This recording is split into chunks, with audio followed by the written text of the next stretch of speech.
이보다 재미있는 철학은 없다. 우리 삶에 울림을 주는 이야기들 깔깔깔 웃으면서 유쾌하게 들어봅니다. 철 들지 않은 어른들의 인생 학교 박구용 왔구용.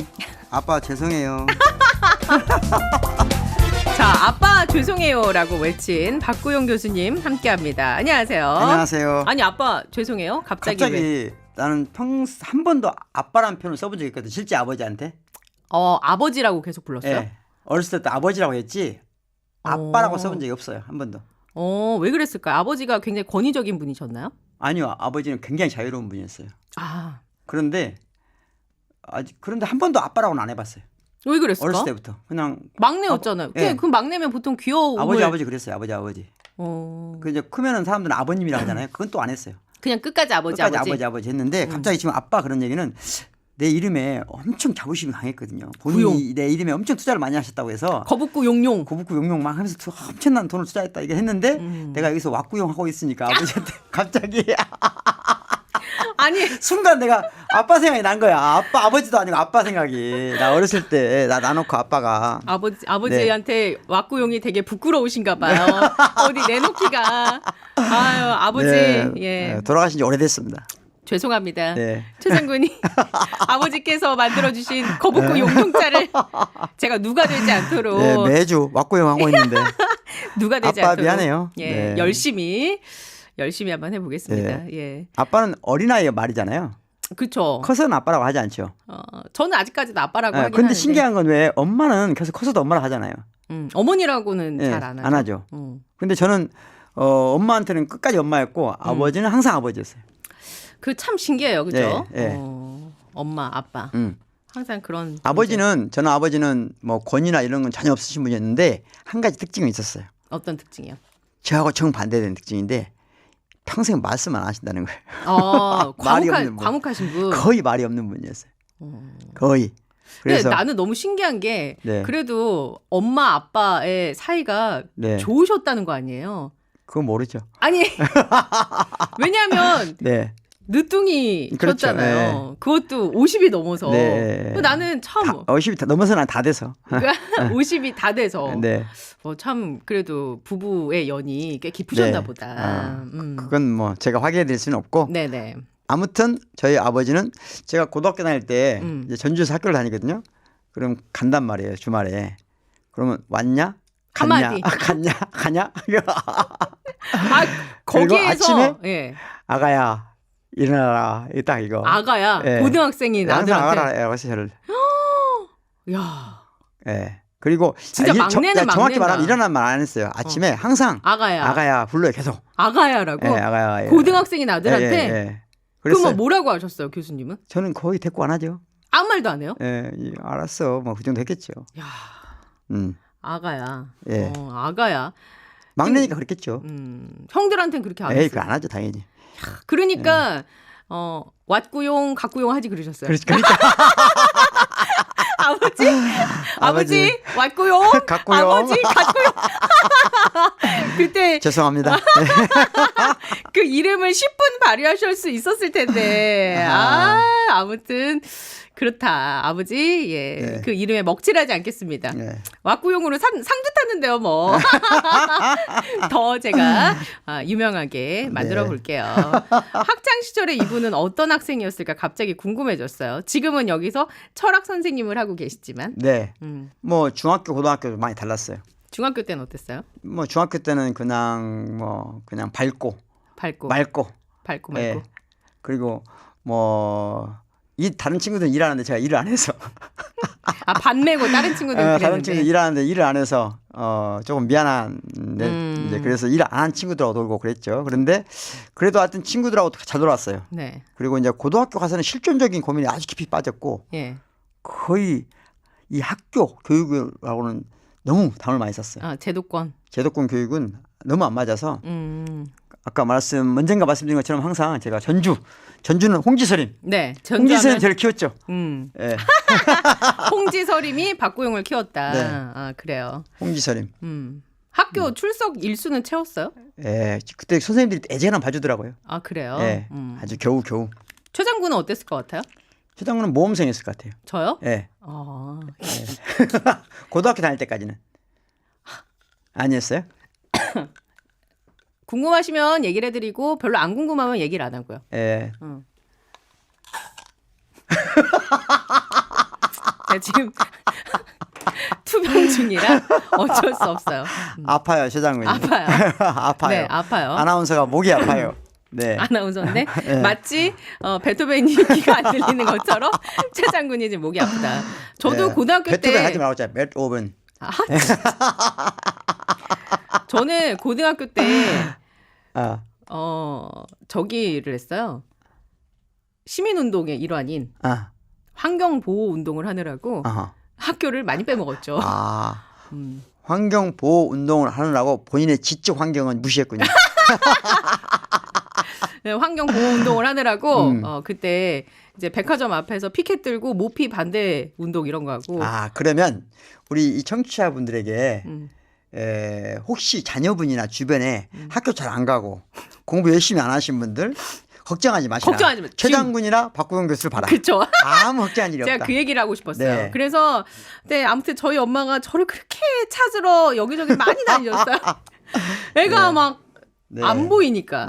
아무튼 예. 여기 이거는 1절입니다, 여러분. 네. 1절까지만 말씀드렸어요. 네. 2, 3, 2절은 다음에. 예, 2, 3, 4절은 뭐 나중에 네. 기회가 되면. 넙덕이님이 이런 글을 주셔가지고 제가 학창 시절이 갑자기 궁금해졌어요. 교수님 말을 듣다가 갑자기 울컥했어요. 그리고 곧이어 웃었습니다. 초등학교 들어가기 전 흙장난하며 흙을 먹고 뱉고 손등위에 쌓고 작은 흙더미를 만들어 개미집을 만들어 주려고 하던 때 아마 해가 뉘엿뉘엿 넘어가던 때였을 거예요. 엄니손이 내 등짝을 후려치며 손 털라고 하던 두려운 시간이기도 했었어요. 흙더미 개미집을 엄니가 발로 무너뜨리려고 하는 순간 엄니 손을 끌어당기며 그것만은 지켜달라고 울고불고 하던 그때가 왜 갑자기 떠올랐을까요? 라고. 네. 야, 이거 굉장히 표현이 디테일해요. 디테일하다는 얘기는 이게 꾸며지지 않았다는 얘기거든요. 있는 사실을. 예. 겪었던 경험을. 그리고 그게 본인한테 굉장히 큰 사건인 거죠. 야, 이때 이게 중요한 거예요. 엄마는 또 이런 약 하는 거거든요. 그렇죠. 등짝을 한 대 후려치며. 근데 참 그거가 네? 얼마나 소중했으면 그것만은 지켜달라고 울고불고 그러니까. 하던 때가. 네. 아무튼 우리의 얘기를 듣다 보니 아마 그 어린 왕자 얘기를 그러니까. 듣다가 이 생각을 하신 것 같아요. 그렇죠. 이게 지금 어린 왕자의 핵심 주제와 연결돼요. 이 상황이. 왜냐하면 사람들은 엄마는 지금 엄마한테 미안하게 하지만 엄마는 이 속세의 센스의 차원에서 얘기하는 거고. 그렇죠. 지금 이 어린아이 이분은 지금 센서빌리티 그러니까 감수성이 강할 때 이 두 가지 충돌하는 거거든요. 네네. 이 순간이 지금 이때죠. 이걸 엄마도 받아들이면서 자기 걸 지키고 이렇게 잘 도와드리면 사는 거죠. 네. 등짝 엄마한테 맞아봤어요? 아니 저는 그런 일은 없죠.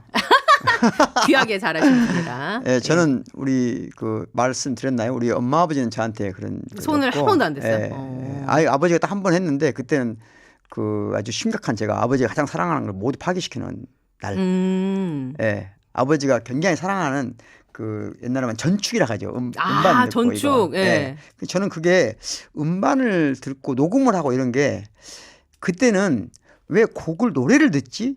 이게 노래 듣는 게 왜 중요하지? 여기다 내 말을 녹음하면 얼마나 재밌어. 그래서 왜 그 녹음 좋은 테이프에다가 네. 내가 막 말을 한 거죠. 아 정말? 녹음을. 근데 그 앞에 있는 게 중요하다고 생각 안 한 거야. 네. 막 알고 보니 희귀 음반 이런 거 아니었을까? 근데 이제 그 음반은 다른 거예요. 음반은 내가 이렇게 바늘이라고 하죠. 바늘. 네네네. 바늘로 막 이렇게 하면은 막 그 재밌잖아요. 네. 그걸로 아빠가 사랑하는 음반을 전부 다 망가뜨려 놓은 거죠. 그래서 아빠가 그리고 난 자고 있었어요. 그런데도 안 혼났어? 근데 그날 아버지가 와서 네. 얼마나 화가 났겠어요. 근데 자고 있었거든. 네. 내 육방에서. 근데 진짜 나를 한번 빵 차고 나가신 거야. 그때 내가 아주 강한 충격을 받았지. 아버지도 나를 때릴 수 있구나. 진짜 네, 그래도, 죄송합니다. 예, 아무튼 아버지가 여러 번 호명되시고 있네요 오늘. 네, 죄송합니다. 아, 오랜만에 청취자분들이 보내주신 문자를 한번 쫙 소개하고 넘어갈게요. 네. 체리님, 최장군 말고 최지은으로 프로그램 이름 바꿉시다. 그녀의 이름 하나로도 충분한 가치가 있는 프로그램입니다. 반짝이는 재치, 그 아래 숨겨져 있는 인문학적 사고, 거기에 솔직함까지 그 누구도 따라올 수 없는 품격 있는 방송을 만들어냅니다. 박구영 교수님과의 콜라보레이션이 두 사람 각각을 더욱 돋보이게 하네요. 웃긴데 웃을 수가 없네. 너무 진지해가지고. 웃으세요, 교수님. 예, 뭐가 웃겨요? 사실에 대한 적시 아니에요? 지금 비웃으시는 것처럼. 아니 너무 사실적이면 좀 웃기거든요. 아니 근데 진짜 민망하긴 하네요. 네. 근데 저는 그렇습니다. 제가 코멘트 하면은 좀 겸손해. 아니 최지은 이름 프로그램 이름은 최지은 그거 이제 나중에 그런 거 하는 것은 이제 뭐 시사 프로그램 한다든가 이렇게 할 땐 좋죠. 당연히 자기 이름 걸고 해야죠. 그런데 지금은 그런 것보다는 제가 아까 말했나요? 채분이? 아, 그게 뭐야 진짜? 4시에 채분이. 어때요? 정말 됐어. 아, 진짜 본인 거 아니라고 막. 아, 진짜. 네. 아, 피곤하면 팔분이? 죽으세요. 팔분이 뭐야 진짜? 채분이? 채분이? 정말. 네, 좋아요. 교수님 네. 참 못 주무셨어가지고 피곤하면 아니, 주무세요 여기서. 자기를 내려놓을 줄 있어야 알아. 된다. 나는 충분히 그런다고요. 그렇죠. 근데 네. 너무 성의 없이 얘기하니까 진짜 갑자기 발언하는 것이라 진짜. 이해해 주세요. 예. 네. 유튜브로 어떤 분이 아니 이 여자분 이름이 뭐예요? PD분 바보 삐 멍청이 삐 당장 실명으로 간판 바꿔 다세요. 국내에서 초특급 앵커인데 아직도 안 뜬 게 신기하네요라고. 이 정도면 뜬 거예요? 저는 근데 별로 이렇게 뜨고 싶은 욕심이나 이런 게 별로 아니 없어요. 지금 떠 있어요. 아 뭐가 네. 떠 있어요? 상당히 지금 벌써 아유. 지금 본인에 대한 그 만족감이 아주 떠 있어요. 지금 거의 지금 승천 중인데. 왜 그러세요 진짜. 스트롱맨님 TBS 코로나 특보 하실 때 진행 너무 깔끔하게 잘하셔서 기억에 많이 남았는데 역시 라디오 진행도 잘하시네요. 잘 챙겨볼게요. 아우 감사합니다. HS 킴 9328님 오늘 처음 들었는데 두 분 굉장히 유쾌하시고 철학 얘기가 이렇게 재미있는 거였군요. 마가렛님 저도 중학교만 나온 72 할머니인데요. 박구용 왁구용 만난 걸 행운이라 생각하고 자유의 폭력 책 사서 천천히 읽고 있습니다. 이거 충격적이네. 왜요? 아니 지금 일단 72 할머니라고 하는 72 할머니가 아니에요. 누나죠 누나. 네, 누나 72 누나. 누나. 아. 누나. 야, 근데 중학교만 나왔다 그러면 뭐 중학교 네. 그때 중학교 나온 건 쉬운 일 아니죠. 네. 그런데 야, 자유의 폭력을 사서 읽는다? 모든 사람들이 베개로 사용하고 있는 책을. 누나, 이거 무리 아니야? 예? 그런데 진짜. 야, 이름이 뭐야, 이분? 이분 마가렛님이라고 아이디만 마가렛이라고 돼 있고 야, 이 성함은 안 이름이 밝혔어. 일단 멋지네. 아이디가 일단 마가렛. 마가렛. 마가렛이 뭐예요? 마가렛 먹는 과자 있어요. 그거 생각 안 나? 과자 중에 마가렛. 뭐 소설 속의 주인공 마가렛 있나? 뭐 음반 속의 주인공도 다 많죠. 네. 근데 꽃 꽃이 있잖아요. 꽃이 있어요. 마가렛. 그리고 유명한 정치인. 뭐죠? 몰라요. 마가렛 대처. 대처. 네, 근데 저 유럽에서는 아주 흔한 이름이거든요. 마가렛을 뭐라고 그래요? 맥이라고 그래요. 맥이. 맥이. 예. 맥이의 추억 생각나나요? 네, 마가렛. 맥이의 추억. 그런데 생각난다. 마르게리타. 마르게리타. 그것도 마가렛으로 또 오이 갔습니다. 다 진주란 지금 말이죠. 오늘 진주. 마가렛 누님 잠 못 자겠다. 박구영 동상이 지금 뭐 이렇게 띄워줘가지고. 자유의 폭력을 지금 베개를 지금 입고 계신 누님한테. 팬 서비스예요 예? 지금? 예. 예. 아주 마르게리타 피자를 한 판 드십시오. 지금 예. 아무 말 대잔치예요. 지금. 마르게리타 피자가 왜 마르게리타 피자인지 알아요? 거기서 유래했겠죠. 어디서? 마르게리타, 마가렛 뭐 여기에서 다 유래한 거 아니에요? 잘 모르구나. 네. 피자 좋아해요, 안 좋아해요? 피자 먹는 건 좋아했죠. 근데 유래까지는 안 피자 해요. 중에 최고의 피자가 마르게리타잖아요. 마르게리타. 네, 그거로부터 시작하는 거거든요. 피자 역사는. 그렇구나. 네, 원래 이 마르게리타는 마가렛은 진주란 뜻이에요. 예. 진주란 뜻인데 네. 그래서 옛날에 귀족들도 많이 썼어요. 예. 그런데 이태리의 여왕이 이름이 마르게리타라는 여왕이 있었어요. 근데 그 왕과 여왕이 대접하는 자리에 최초로 어떤 사람이 이 피자를 만든 거야. 그래서 거기에서 그 유래가 됐다. 피자를 만들 때 예. 이태리 국가를 상징하는 세 개의 색깔을 넣은 거예요. 그래서 그렇게 뭔 색깔 있죠? 초록색, 초록색. 빨간색. 초록색은 뭘로 하죠? 그 빨간색 그거 뭐지? 초록색은 뭘로? 초록색 그 이파리. 이파리 뭐? 피자 안 좋아하구나. 그 이파리. 바질. 그렇죠. 바질. 빨간색. 소스, 토마토 소스. 토마토. 그다음 하얀색. 오니언? 아니지. 뭐죠? 진짜 피자 모르구나. 잘 안 먹어요. 피자 그럼 뭐예요? 피자. 피자 핵심 요소는 밑에 판이 있어요. 판. 네. 그다음 위에 뭐가 있어야 돼 반드시. 그 소스, 토마토 페이스트. 네, 아니 치즈가 있어야 돼. 치즈 중에 무슨 치즈 쓰죠? 하얀색? 파마산 치즈. 모짜렐라. 이분 진짜. 마르게타님 자유의 폭력을 읽으면서 그래요. 피자. 이태리 국가를 상징하는 피자. 정말 마가렛 거기에서 여기까지 지금 왔어요. 자유폭력 한 권 사셔가지고 팬서비스 지금 제대로 받으셨어요. 우리 좀 이따 피자 먹으러 갈 거예요. 그래요? 예. 네. 청개구리 오구님 천방지축 자충우들 최장군 좋아요. 이런 분도 계십니다. 원희님 최장군 너무 사랑스러워요. 이렇게 사랑스러워 해주시는 분들도 있다. 0128님 최장군 진짜 제 이상형이에요. 이런 분들도 계십니다, 교수님. 이상형? 네. 근데 요새 이런 분들 진짜 많아요. 왜 그런지 모르겠어요. 가끔 제가 느낀 건데 특히 여성들이 그렇더라고요. 여성들이 강하고 똑똑하고 자기 의견이 분명하게 표현하고 그러면서 남자를 괴롭히고 이런 여성을 이상형으로 삼는 것 같더라고요. 아니 남성분들이 저를 이상형으로 꼽는 분들이 많다고요. 그 얘기는 아닌 것 같은데 지금. 여성분 같은 내가 보기에는. 아니에요. 남성분들이 남성분들이 많다고요. 이때 이상형 남자가 이상형이라고 하면 여자가 이상형이랑 다른 얘기예요. 여자가 이상형이라는 얘기는 내가 이상으로 삼는 모델이란 말이고 남자가 이상형이라는 내가 좋아하는 여성상이라는 얘기죠. 그런 분들이 많아서 왜 그런지 아무리 모르겠어요. 봐도 지금 남자 얘기 아닌데. 제 진짜 얼마 전에는 모르는 번호가 전화가 와서 저는 그건 범죄의 시작인데. 그걸 차 빼달라는 얘기인 줄 알고 그냥 전화를 받았는데 아무튼 깜짝 놀랐다. 아무튼 이상형이라고 해서.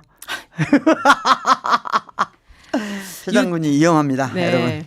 아니 깜짝 놀랐어요. 제가 위험한 게 아니죠. 아무튼 댓글이 지금 위험한 수준으로 가고 있습니다. 유튜브 댓글로 철학이 딱딱한 통나무 느낌으로 지루하고 어려워서 거부감이 있었는데 참 재밌고 유익하네요. 박 교수님 덕분에 그리고 최장군 덕분에 날마다 새로워지고 있어요. 라고 주신 분. 찐팬 되게 만드는 구용님. 박 교수님 앞머리 짧은 게 더 잘 어울려요. 라고 이런 분이 사진 받으면 이렇게 짧게? 장군님 집중하실 때 그야말로 초미인. 전혜숙님 이즈음 교수님과의 시절 인연은 나의 복. 감사합니다. 너무 많지만 이 정도로 마무리를 하도록 하겠습니다. 이렇게 하다 보니까 벌써 1부가 다 갔네요. 최장군 뭔가 그 연민의 단계를 벗어나는 중요한 그 댓글들이었네. 최장군 치료 댓글이네 보니까. 치료 댓글. 그냥 한번 골라봤는데 이렇게 댓글들을 많이 주셔서 감사하고요. 방송국 계속 보내주세요. 최장군 치료가 필요합니다.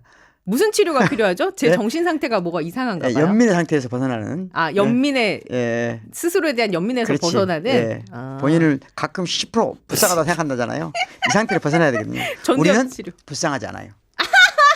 스스로를 불쌍하게 생각하면 여러분 이렇게 치료가 필요하다고 합니다. 자, 교수님 제가 이번 주제 관련해서 공부를 좀 했습니다. 공부를 하다 보니 인간의 폭력성에 대해서 다양한 논쟁이 이루어지고 있더라고요. 엄청나게 많습니다. 일단 왜 그때 예전에 한번 이런 얘기 하셨어요. 인간의 본성은 선한가 악한가 이것도 끝없는 논쟁이지 않습니까? 아직까지도 해결이 되지 않고 있고. 아니 해결된 게 아니고 이 자체의 질문은 이제 폐기됐죠. 폐기됐다. 무의미한 질문이죠. 무의미한 질문이다. 뭐 어쨌거나 그래서 인간의 폭력성 이 뿌리에 대한 논쟁도 굉장히 많더라고요. 여러 갈래로. 그런데 분명한 건 이런 폭력적 성향은 분노라든지 혐오라든지 이기심이라든지 다양한 이유로 언제든지 발현이 될 수 있다. 교수님께서 지난 시간에 현대적으로 발현되는 폭력은 물리적인 그런 폭력이 아니라 이제는 무시하는 형태로 나온다. 그 무시는 배제하거나 혹은 누군가를 감금하거나 이런 방식으로 표출된다고 얘기하셨잖아요. 이제 거기에 덧붙여서 분노라든지 혐오라든지 이기심 이것도 폭력의 형태로 보는 거죠. 다른 사람들은. 그래서 그런 얘기도 덧붙여 주셨잖아요. 폭력의 가해자, 피해자를 나누는 것은 무의미할 수 있다? 아니면 고체화시키는 그런 사고방식은 이분법적으로 나누면 폭력 문제 해결되지 않는다는 거죠. 해결되지 않는다. 2004년에 이라크 전쟁이 있었지 않습니까? 네. 그때 어떤 일이 있었냐면 아부 그라이브 교도소에서 아주 가혹한 학대와 폭력이 일어났어요. 이라크 포로들을 발가벗겨서 물건처럼 막 쌓아두기도 하고 목에 줄을 매달아서 끌고 다니기도 하고 이 폭력을 저지른 사람들은 누구였느냐? 미군들이었어요. 네. 그래서 사람들이 충격을 받은 거예요. 이 미군들이? 그래서 그 사람들을 대상으로 심리 검사를 시켰습니다. 결과는 혹시 이 사람들이 사이코패스는 아니었을까? 심리 검사를 해봤더니 이상 소견은 없다고 나왔어요. 네. 그러면 이제 질문은 이거죠. 평범한 이런 사람들이 잔혹한 폭력의 가해자가 된 이유를 어디에서 찾을 수 있을 것이냐? 네. 그랬더니 우리를 공격한 그들을 향한 분노. 거기에서 찾을 수 있다. 결국 인간은 생존 본능이라는 게 있는데 우리 네. 그리고 우리를 제외한 그들을 구별짓는 것에서 폭력이 만들어지는 걸 수도 있다. 네. 이게 믿어도 되는 대상인지 아니면 경계해야 되는 대상인지 이렇게 구별하는 것에서부터 시작하는 걸 수도 있다. 나와 공통점을 공유하는 우리, 내가 속한 공동체 말고 나와 다른 그들, 내가 소속되지 않은 그룹 이렇게 나눠서. 일단 문제를 내가 보니까 너무 복잡한 문제를 너무 한 번에 다 이야기하려고 하면 혼돈스러워요. 그럴 때 좀 정리할 필요가 있는 것 같아요. 정리해 주세요. 첫 번째는 뭐냐면 자 폭력이 일상적으로 규제되거나 통제되지 않고 폭력이 자체로 마치 정의로운 것처럼 행사되는 가장 우리가 많이 경험한 현장이 어디겠냐는 거예요. 전쟁? 그렇죠. 예. 그러니까 전쟁이란 건 기본적으로 그 자체가 폭력을 통해서 정의를 실현한다는 것이거든요. 다 양쪽 편 다 폭력을 통해서 정의를 실현한다는 것이 공인되어 있어요. 네. 예전에는 그러다 보니까 너무 잔인해지고 상상할 수 없는 일들이 많이 벌어졌어요. 네. 실제로 전쟁에 관한 많은 기록들을 보면요. 오토딕스라는 화가 아세요 혹시? 오토딕스 모르겠어요. 오토딕스를 비롯한 아까 네. 프레모 레비 이런 이론들을 다 그러니까 전쟁 중에 이루어지는 폭력을 사진이나 그림으로 남기는 걸 보면 지금 우리가 상상할 수 없는 폭력들이 어마무시하게 이루어졌어요. 네. 전쟁이란 그런 거예요. 그래서 두 가지 방식으로 우리가 노력을 했죠. 하나는 전쟁을 안 하려고 노력해야 되겠죠. 일단 네네. 그러니까 전쟁을 안 하려고 하는 것이 제일 중요하죠. 예. 첫 번째 가장 중요한 거죠. 전쟁보다 평화. 네. 이게 가장 중요한 거예요. 비록 정의롭지 않더라도 정의롭지 않은 평화가 정의로운 전쟁보다 낫다는 거거든요. 정의롭지 않은 평화가 정의로운 전쟁보다 낫다는 생각이에요. 왜냐하면 전쟁보다 더 정의롭지 않은 건 없다고 보는 거예요. 그래서 전쟁을 정당화하는 모든 이론들에 대해서 지금은 비판적이에요. 예를 들어서 지금 전쟁이 일어나고 있잖아요. 지금 우크라이나에서. 네네. 우크라이나에서 전쟁을 하는 지금 푸틴도 정당하다고 보고 있잖아요. 자기가. 왜? 이론이 있는 거예요. 네네. 또 반대편도 마찬가지예요. 저 사람들은 소련군이 러시아군이 우리를 침범했기 때문에 그에 대한 대항한 전쟁이라 다 정당성이 있는 거죠. 네네. 다 정의로운 거예요. 그런데 정의로운 전쟁보다 비록 지금 이상 전쟁을 끝내는 거 타협하는 게 각자 입장에서 불리할 수 있잖아요. 네네. 예를 들면 우크라이나 국민들 입장에 봤을 때는 내 형제가 이렇게 죽었는데 나도 똑같이 응징해야지. 여기서 대충 타협하고 물러선다고? 안 될 수 있잖아요. 네. 그렇지만 자 전쟁이란 그 어떤 폭력보다도 폭력적이에요. 따라서 네. 어떤 것보다 불리한 거예요. 예. 그래서 정의로운 전쟁보다 정의를 구현하려고 하는 전쟁보다 불의와 타협한 평화가 훨씬 더 도덕적이다. 첫 번째 원리가 네. 그거예요. 두 번째는 뭐냐? 비록 전쟁을 하더라도 전쟁에서 행사될 수 있는 폭력의 범위를 극도로 감시하는 거예요. 국제기구가. 예. 그래서 국제적인 다 사법재판소나 이런 게 있는 거예요. 네네. 지금 이 사건은 그 두 번째 해당되는 거예요. 그러니까 전쟁을 할 때 네. 규율과 원칙을 자국 내에서 엄격하게 적용하지 않으면 항상 이런 문제는 있어요. 항상. 네. 그러니까 언제나 그럴 수 있어요. 왜? 전쟁에 내몰린 사람은 어떤 사람이에요? 전쟁 가는 사람은 어떤 사람이에요, 여러분? 전쟁에 목숨을 가보셨나요? 걸고 가는 거죠. 전쟁 안 가고 군대에만 가도 그래요. 제가 전방에 가서 네. 또는 강원도 홍천에서 군 생활할 때만 하더라도 11사단. 예, 11사 사람들은 일단 군인이 된다는 것, 적과 대치하고 있다는 것, 이 상황 자체가 나를 불안하게 하거든요. 불안하게 하면 불안은 뭐예요? 항상 불안이 억압과 폭력을 나한테 억압과 폭력의 욕구를 자극해요. 네. 그러니까 전쟁 상태에서는 끝없이 감시하고 교육하고 통제하지 않으면 이런 사건은 언제든지 벌어진다. 그래서 이 국제법에 따라서 이런 건 엄격하게 처벌해야 되고 이런 처벌하는 게 뿐만 아니라 끝없이 컨트롤 해야 된다. 이것은 전쟁 중에도. 그게 문명 국가가 최소한 약속이란 말이죠. 지금. 이걸 깨뜨리면 이건 전쟁 이후에도 반드시 처벌해야 되는 거예요. 그리고 그걸 사실은 명확히 말하면 미군이 아니고 다른 군이었다면 어떻게 됐어요? 이거는 처벌 대상이었던 훨씬 거죠. 더 잔혹하게 네. 처벌했겠죠. 정확히 네, 처벌했겠죠. 네, 근데 이게 네. 어렵잖아요. 그러니까 우리가 막 얘기를 섞이면 안 되고 자, 첫 번째 전쟁보다 평화. 네. 전쟁 중에도 평화의 원칙을 지켜야 된다. 네. 폭력은 아주 제한된 범위 내에서 제한된 룰에 따라서 네네. 그러니까 하는 거죠. 지금 이제 교수님의 접근은 이 펼쳐진 상황에 대해서 법적으로 처벌의 관점에서 들어가는 것 같아요. 네, 네. 근데 이제 지금 제가 제반 설명드린 부분은 왜 시작이 됐느냐. 네. 그 뿌리에 대한 얘기였어요. 결국에는 우리가 아닌 타자를 향한 분노에서 촉발된 것이다. 연구 결과가 보여주는 것은 그것이다. 라고 말씀을 드린 거였거든요. 저는 좀 많이 갔다고 생각하는 거예요. 이것이 무슨 말이냐면 자, 이제 우리와 그들 이 폭력이라는 것이 우리와 그들 사이에는 반드시 있는 것이다. 그리고 인간은 우리와 그들을 나누면서 폭력이 항상 거기 있다. 네. 라고 하는 걸 부정하는 게 아니고 예. 너무 빨리 근원적으로 가게 되면 지금 이 현상에서 짚고 넘어가야 될 걸 깜빡 잊어버릴 수가 있어요. 예.